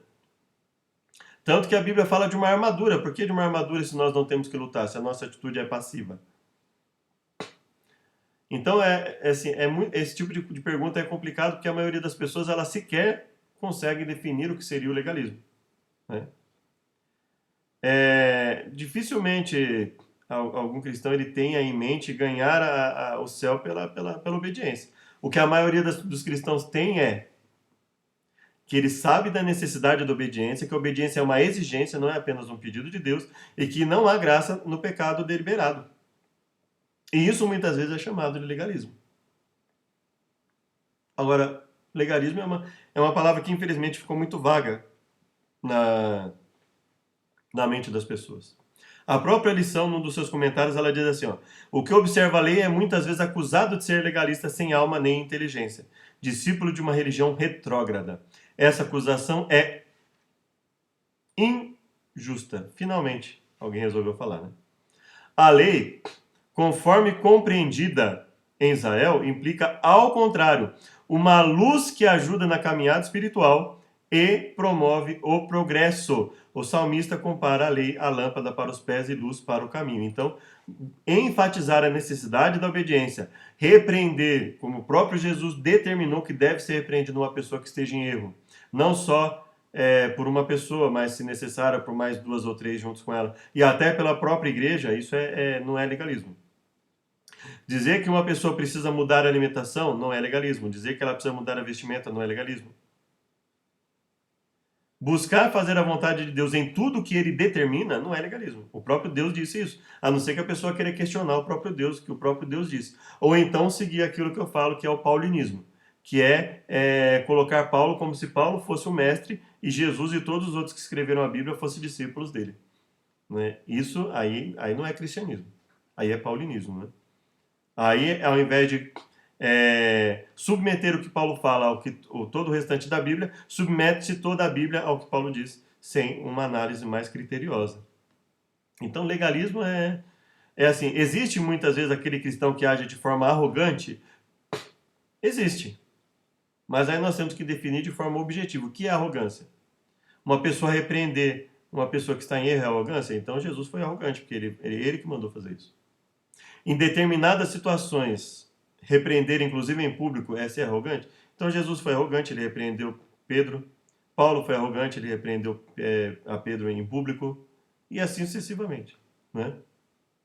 Então veja que tome muito cuidado com o que você define como legalismo. O que eu sei que evidentemente legalismo não é repreender, é buscar obedecer a Deus em tudo que ele determina, até nas mínimas coisas que Jesus falou. Olha, aquele que desobedecer ao menor dos mandamentos será chamado menor no reino dos céus. E ele deixa bem claro que o sentido disso significa não entrará no reino dos céus. Conhece histórias de pessoas que violaram os 10 mandamentos e sofreram terríveis consequências? Você conhece história de pessoas que violaram alguma coisa estabelecida para o bem dela e sofreram consequências? Com certeza você vai ouvir. Você conhece alguém que ultrapassou a velocidade no trânsito e cometeu um acidente terrível? Você conhece alguém que achava que colocar cinto de segurança era só uma forma de não ser multado pelo guarda e quando teve uma batida, por não estar de cinto de segurança, teve uma consequência terrível? Você conhece uma pessoa que achou que poderia atravessar a rua mesmo com o carro vindo, o sinal verde, o carro vindo em alta velocidade, numa estrada estritamente movimentada. Ele achou que daria tempo de atravessar antes do carro pegar e o carro pegou ele. Você conhece algum motorista que achou que ia poder passar o sinal vermelho, que daria tempo de passar sem que a pessoa que estivesse sem pegar a pessoa que estava atravessando a rua e acabou matando essa pessoa? Com certeza você conhece alguma coisa nesse sentido. Então, todos aqueles que se acham no direito de violar, de burlar alguma coisa que é estabelecida para o bem comum, isso acaba trazendo sérias consequências. Então, a todo momento, não é? A todo momento. Então, você conhece uma pessoa que achava que fraudar os negócios, fraudar os contratos, é útil? Você já deve ter conhecido ou já ouviu falar de alguém e você sabe as consequências disso. Você se sentiria à vontade em ser tratado por um médico que reconhecidamente já tenha vendido órgãos de pessoas e matado pessoas para vender seus órgãos e teve a oportunidade de voltar a atuar na medicina? Você sentiria à vontade sendo tratado por um médico desse em um hospital ali que de repente você fica sozinho ali com aquele médico? O que passaria pela sua cabeça? Pela minha, com certeza, passaria o seguinte: eu não quero ser cuidado por esse médico. Então, você sabe, e eu sei, os resultados, as consequências de não ser honesto, de não fazer a vontade de Deus naquilo que ele requer, de não de colocar a vida dos seres humanos por baixo em troca de uma corrupção, em troca de uma arrogância, de uma ambição. Porque a cruz deve nos mostrar a futilidade de tentar ganhar a entrada para o céu. E novamente eu digo para vocês, irmão, isso no contexto cristão, essa fala é cada vez mais deslocada. Talvez aí no catolicismo, não sei, por exemplo, ir daqui até Aparecida para barganhar alguma coisa com Deus, não sei, mas no geral, principalmente no mundo cristão em que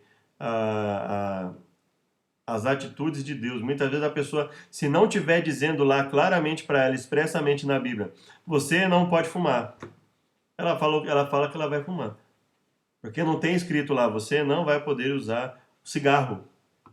Tem um monte de princípios na Bíblia mostrando que ela tem que cuidar do corpo. Mas se não tiver escrito, ela se engana. Ela engana a si mesma, porque, na verdade, acho que ela até sabe que está errado, né? Mas ela quer viver daquela forma. Então, irmãos, assim, a futilidade de tentar ganhar a entrada para o céu. Né? O que é tentar ganhar a entrada para o céu? Né? Quem tenta ganhar a entrada para o céu? O que é tentar ganhar a entrada para o céu? É barganhar com Deus. Mas o que é barganhar com Deus? Obedecer a Deus e reconhecer que era uma obrigação do cristão obedecer é barganhar com Deus? Se é isso, é o próprio Deus que determinou essa barganha, porque é Ele que determina que a sua lei é obrigatória, ela não é opcional para aquele que reconhece a Deus como seu Salvador e seu Senhor. Esse princípio, o princípio da lei como uma luz que ilumina o caminho, esse princípio está contido na palavra hebraica Torá, a qual está relacionada à palavra or, que significa luz. Quando alguém está caminhando à noite, a lâmpada aos seus pés não apenas lançará luz no caminho, mas também afastará as serpentes. Sendo assim, o simbolismo do poeta traduz a dupla função da lei: iluminar, ensinar e, portanto, ajudar a caminhar adiante, mas também proteger do perigo e garantir a segurança de quem caminha. O profeta Isaías usa a mesma associação ao dizer que, se as pessoas não têm lei, jamais verão a luz. A lei, que é luz, é a expressão da graça de Deus para o seu povo. Essa luz nos ajudará a caminhar e assim sobreviver no caminho perigoso e escuro. Nesse sentido, a lei é dada para que possamos viver. Aqui eu não sei por que colocou entre aspas, porque não é um viver entre aspas, é um viver uma vida realmente. A lei é dada para que possamos viver verdadeiramente, não viver entre aspas, da maneira que Deus planejou, né? É óbvio que, tendo em mente a, a queda do ser humano, ele não vai viver aquilo que Deus planejou lá para Adão e Eva desde o começo, mas ele vai viver o que Deus planejou para ele nas limitações de vida que ele tem, né? Nas limitações de contexto em que nós vivemos. Se você for olhar na Bíblia, irmão, você vai ver que a crítica de Deus a Israel nunca foi por eles quererem obedecer bastante. Pelo contrário. A crítica de Deus era a hipocrisia de Israel querer oferecer sacrifício enquanto não estava obedecendo ao que Deus estabelecia no sentido de ajudar os necessitados, no sentido de obedecer ao sábado da forma correta, de não pensar em ambição em só trabalho e dinheiro e querer trabalhar todos os dias e não deixar nenhum momento para Deus, tanto no sábado, integralmente no sábado, como parcialmente em outros dias. A questão de o próprio Jesus colocou, né, de anular um mandamento de Deus, um dos mandamentos assim que mais graves, né, no sentido de que de maior desrespeito, que seria desonrar o pai e a mãe sob o pretexto de servir a Deus e se desobrigar de cuidar dos próprios pais. Então veja que a Bíblia, você não vai ver Jesus falando com os fariseus, porque os fariseus queriam obedecer à lei com todo vigor, não. Ele vai falar, olha, Mateus 23 vai falar, olha, ouçam o que eles dizem, mas não façam o que eles fazem, porque eles falam e não fazem. Então, o que ele quer dizer? Olha, quando ele fala assim, se a sua justiça não for superior, você não vai entrar no reino do céu. Se a nossa obediência não for verdadeira, não só aquela obediência de aparência, de fazer só aquilo que é público, dar a impressão que obedece quando na verdade não obedece, é isso que Jesus está criticando. Ele não está criticando a determinação em se obedecer da melhor forma possível. Ele fala assim, olha, vocês rodam o mundo para fazer um prosélito e depois tornam eles filhos das trevas mais que vocês. Vocês lançam pesados fardos, mas nem com o dedo vocês querem movê-los. Ou seja, eles realmente eles dificultavam em alguns aspectos, mas se você olhar, a maior parte das vezes que Jesus está falando com eles é o quê? É a hipocrisia, o fato deles não obedecerem aquilo que estava estabelecido na Bíblia. Aquilo que estava efetivamente estabelecido, eles não obedeciam. E aquilo que eles inventaram, eles queriam que o povo obedecesse da forma mais rígida possível. E eles estavam dificultando, muitas vezes, a obediência de forma a introduzir coisas que não eram necessárias, possivelmente, e prejudicando a noção das pessoas em relação à lei. Não dando oportunidade, muitas vezes, às pessoas de refletirem da forma adequada, tendo acesso à lei como ela estava escrita, uma reflexão que não fugisse do que estava escrito. Essa é a preocupação de Deus. Mas você não vai ver Deus falando assim, olha, você está querendo que eles sigam os 10 mandamentos, você está querendo que eles deixem de fazer negócio fraudulento, para com isso, para de ser legalista. Você está querendo que eles deixem de comer determinados alimentos, para de ser legalista. Só porque esse alimento pode causar câncer? Só porque esse alimento pode fazer com que você diminua a sua vida em anos? Só porque esse alimento pode fazer com que as crianças desenvolvam diabetes de forma precoce? Só porque isso pode fazer com que mais de 50% da população se torne obesa, inclusive a população infantil? Só por causa disso você defende que as pessoas devem cuidar do alimento? Isso é ser muito legalista? Só porque as vestes estão cada vez menos, cada vez mais justas, cada vez as roupas cada vez com menos roupa, né? Cada vez mais mostrando o corpo humano praticamente todo, numa sociedade em que principalmente a sensualidade está cada vez mais em voga, e ao invés de você falar para as pessoas cuidarem e colocarem uma roupa mais adequada, você permite que as pessoas usem uma roupa cada vez mais sensualizada. Numa sociedade cada vez mais sensualizada, você fala para as pessoas não usarem uma roupa sensualizada. Isso é legalismo. Você acha que é isso que Deus fala na Bíblia? É isso que a sua lógica, quando você para pensar nisso, você acha que é isso que Ellen White queria?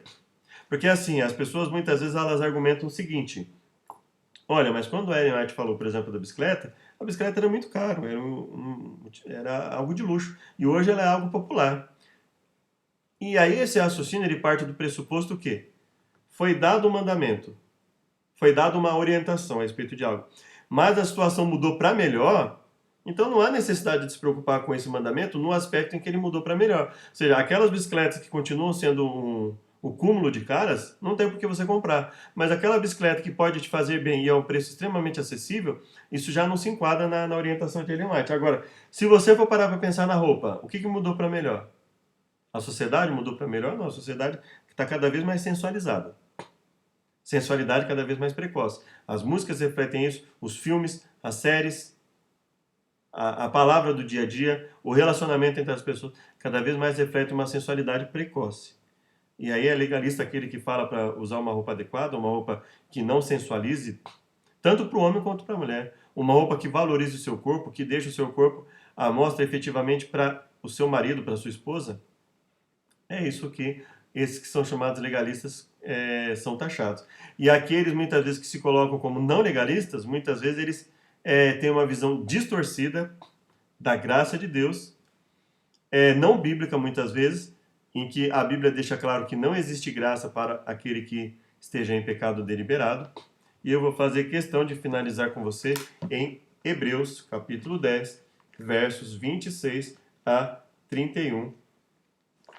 Para que, olha só a diferença quando a gente realmente busca, em meio às nossas imperfeições, busca simplesmente, assim, ver o que a Bíblia fala efetivamente sobre isso, né?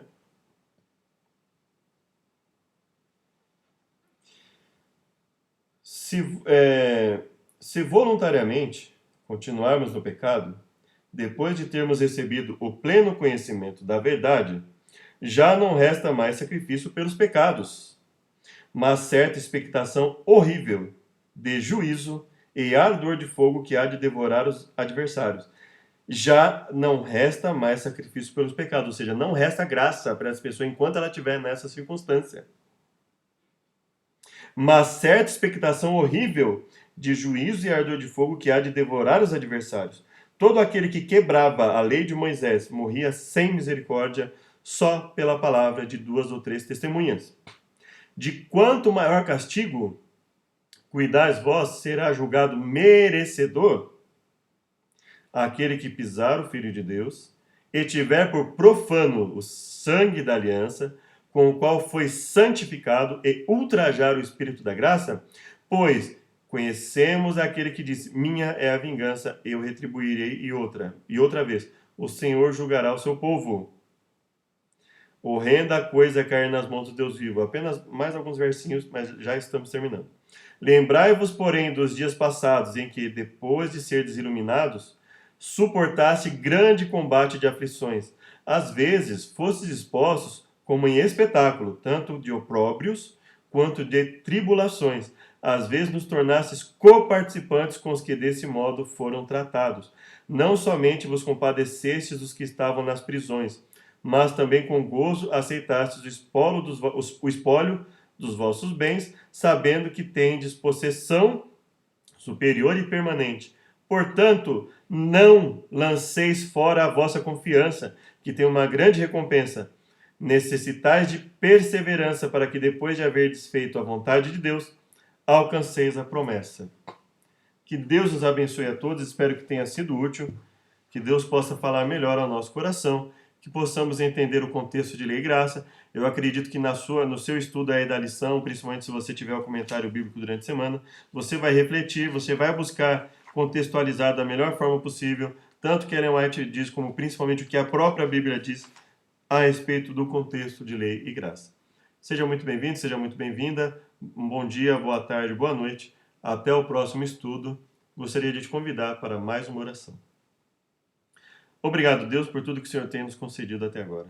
Pedimos pela tua misericórdia que nos auxilie para aprendermos cada vez mais a tua palavra e que possamos vivê-la em nossa vida e falar aquilo que efetivamente o Senhor quer que nós ensinemos.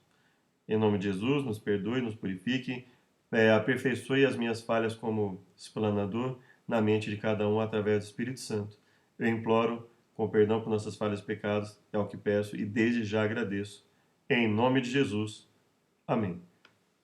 Até o próximo estudo. Graça e paz. Maranata.